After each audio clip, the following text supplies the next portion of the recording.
പൈങ്കിളി കണ്ടു.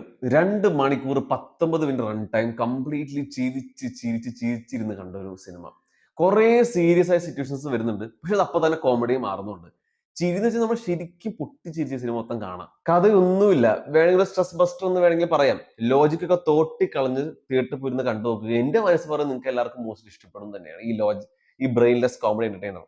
ഇന്നലെ negative reviews കണ്ടപ്പോൾ വിചാരിച്ചു കംപ്ലീറ്റ്ലി കൈവിട്ട് പോയിന്നാണ്. ബട്ട് ടോട്ടലി സാറ്റിസ്ഫൈ ചെയ്യുന്ന ഒരു എന്റർടൈനർ ആയിട്ട് തന്നെ എനിക്ക് പേഴ്സണലി ഫീൽ ചെയ്തത്. ഒരു കംപ്ലീറ്റ്ലി ഒരു ഡിഫറെന്റ് ട്രീറ്റ്മെന്റ് കൊടുത്തൊരു കോമഡി എന്റർടൈനർ ആയിട്ട് എനിക്ക് തോന്നിയത്.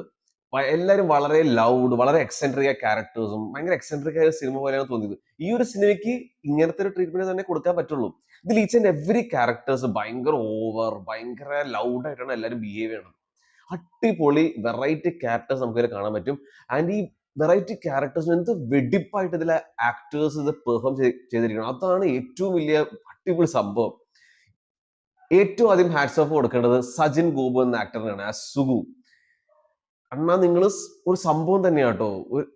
എനിക്ക് തോന്നിയത് ശ്രീജിത് ബാബു എന്ന ഡയറക്ടർ ഈ സിനിമയ്ക്ക് വേണ്ടി ചെയ്ത ഏറ്റവും നല്ല കാര്യം സജിൻ ഗോപു എന്ന ആക്ടറിനെ ചൂസ് ചെയ്ത് തന്നെയാണ്. നിങ്ങളില്ലെങ്കിൽ സിനിമ ഇല്ലാത്ത പോലെയാണ് എനിക്ക് ഫീൽ ചെയ്തത്.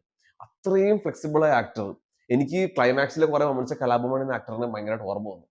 എനിക്ക് ഉറപ്പാണ് ഇനിയും അടിപൊളി ക്യാരക്ടേഴ്സ് എടുത്തു കഴിഞ്ഞാൽ കുറെ ഉയരങ്ങളിൽ എത്താൻ പറ്റുന്ന ഒരു ആക്ടർ തന്നെയാണ്. പിന്നെ അനശ്വര ഭയങ്കര ക്യൂട്ടായ രസമായിട്ട് തന്നെ അഭിനയിച്ചിട്ടുണ്ട്. പക്ഷെ അനശ്വരയുടെ ക്യാരക്ടർ ഷീബ ഒരു പൂള ക്യാരക്ടറായിട്ട് തോന്നിയത്. ചുമ്മാ ആണുങ്ങളോട് വിളിച്ചോടുക, പിന്നെ വീണ്ടും തിരിച്ചു വരിക, ഇതിനൊക്കെ ഒരു വ്യക്തമായ റീസൺ കാണിച്ചായിരുന്നെങ്കിലും കുറച്ചുകൂടി സാറ്റിസ്ഫാക്ഷൻ കിട്ടിയാണ്. പക്ഷെ ഇതിലൊരു നല്ല റീസൺ പറഞ്ഞില്ല. അതാണ് ഏറ്റവും വലിയ ഡിസപ്പോയിന്റ്മെന്റ് ഫാക്ടർ ആയിട്ട് തോന്നിയത്. പിന്നെ സജിൻ ഗോപു അനശ്വരയുടെ കെമിസ്ട്രി അത്ര രസമായിട്ട് തോന്നിയില്ല. പക്ഷെ സജിൻ ഗോപുടെയും കണ്ടന്റ് ക്രിയേറ്ററായ ജിസ്നയുടെ കെമിസ്ട്രി ഭയങ്കര ക്യൂട്ട് ആൻഡ് ലവ്ലി ആയിട്ട് തോന്നി. നമ്മൾ അവർക്ക് വേണ്ടി റൂട്ട് ചെയ്യും. പിന്നെ അബു സലീം, സജിൻ ഗോപുയുടെ അമ്മയായിട്ട് അഭിനയിച്ച ചേച്ചി, ഇവർ രണ്ടുപേരും തകർത്തിട്ടുണ്ട്. നല്ല ബാലൻസ് ആയിട്ട് തന്നെ പെർഫോം ചെയ്തിട്ടുണ്ട്. കുറെ ഹ്യൂമർ അവരുടെ ഇതിൽ നിന്നായിരുന്നു. റോഷൻ ഷാനവാസ് ഒരു ഫുൾ ഫ്ലഡ്ജ് റോളാണ് കിട്ടിയത് നമ്മുടെ സജിൻ ഗോപുയുടെ കൂടെ. ഭയങ്കര രസമായിട്ട് തന്നെ ചെയ്തിട്ടുണ്ടായി.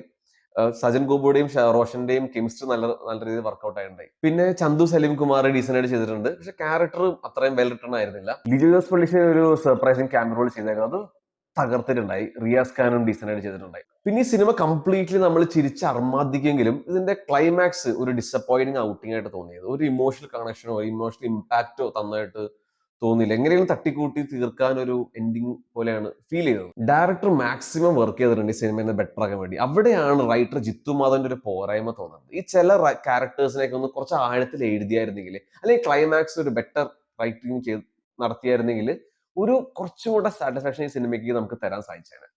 അപ്പോഴും ഞാൻ പറഞ്ഞ സിനിമ ഒരു പൊട്ട സിനിമ എന്നല്ല. സജിൻ ഗോപു എന്ന ആക്ടർ സ്വന്തം ഷോൾഡേഴ്സിൽ സിനിമയെ മൊത്തത്തിൽ കൊണ്ടുപോയിട്ടുണ്ട്. ഇമോഷണലി ആണെങ്കിലും കോമഡി ആണെങ്കിലും എല്ലാം സജിൻ ഗോപുയുടെ കയ്യിൽ സേഫ് ആയിരുന്നു. സോ ടോട്ടലി ഇതൊരു നല്ലൊരു ഗുഡ് കോമഡി എന്റർടൈനർ തന്നെയാണ് ഡ്യൂ ടു സജിൻ ഗോപുയുടെ ബ്രില്യൻ പെർഫോമൻസ്, പിന്നെ ചില ഇൻട്രസ്റ്റിംഗ് ക്യാരക്ടേഴ്സും, പിന്നെ നല്ല രീതിയിൽ ചിന്തിക്കുക, നമ്മൾ ഓർത്ത് ചിരിക്കാൻ പറ്റിയ കുറെ കോമഡികളും. ഞാൻ ഈ പറഞ്ഞ പോസിറ്റീവും നെഗറ്റീവ്സും ആലോചിച്ച് നിങ്ങൾക്ക് തോന്നുവാണ് നിങ്ങളുടെ ടൈപ്പ് സിനിമയാണെന്ന് നിങ്ങൾക്ക് തോന്നുവാണെങ്കിൽ please do go and watch this movie.